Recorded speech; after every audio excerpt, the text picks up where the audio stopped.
ብቸኝነት ሁላችንም የሆነ ጊዜ ላይ የሚሰማን ነገር ነው። ነገር ግን ብዙ ጊዜ በምን አይነት መንገድ ወደ ህይወታችን እንደሚመጣ እንረዳውም። በዛሬው ቪዲዮ ገዛ ራሳችን እንኳን ማናስተውላቸው ድብቅ የብቸኝነት ምልክቶች የምንመለከት ይሆናል። አብራችሁን ቆዩ። አንደኛ፣ በከፍተኛ መጠን የኦንላይን ግንኙነት ላይ መጣበቅ። የኦንላይን ግንኙነቶች እንዲሁም ጓደኝነት በጣም አስገራሚና ደስ የሚሉ ሊሆኑ ይችላሉ። ነገር ግን በከፍተኛ መጠን መሰል ግንኙነቶች ላይ ብቻ ትኩረት ማድረግ አንዱ የብቸኝነት ምልክት ሊሆን ይችላል። ሁላችንም ጊዜያችንን ለኦንላይን ግንኙነት እየሰጠን ኖርማል ማህበራዊ ህይወታችንን ችላ ምንል ከሆነ የብቸኝነት ምልክት ሊሆን ይችላል።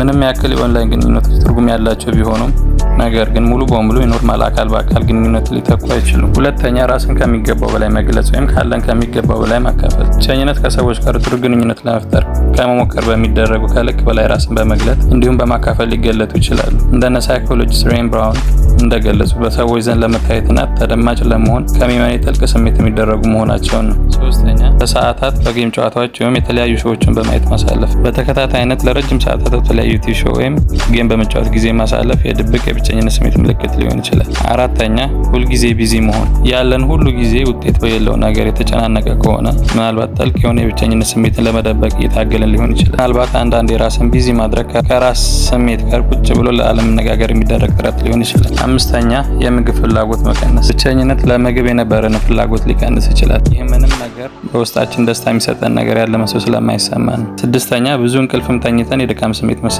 ለረጅም ሰዓታት በቂ እንቅልፍም ተኝታችሁ ቢሆን የድካም ስሜት ተሰምታችሁ ያውቃል? ይህ ለረጅም ጊዜ አብሮን የቆየ የብቸኝነት ስሜት ለሰውነታችንና አእምሯችን በሚፈጥረው ውጥረት እና ጭንቀት ምክንያት የሚፈጠር ነው።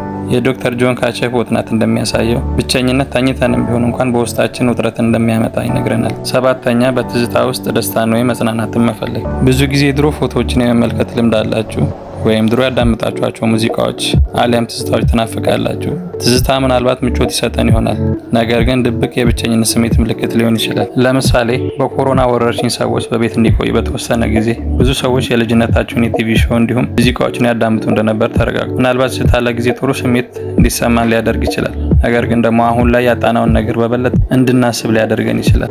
ስምንተኛ፣ አባካኝነት ወይም አለ ምክንያት ብር ማውጣት። ብቸኝነት አንዳንዴ ጥሩ ስሜት እንዲሰማ የማንፈልገውን ነገር እንድንገዛ የሚያስገድድ ሊሆን ይችላል። በአጠቃላይ ብቸኝነት በተለያዩ ባልተጠበቁ መንገዶች ሊገለጥ ይችላል።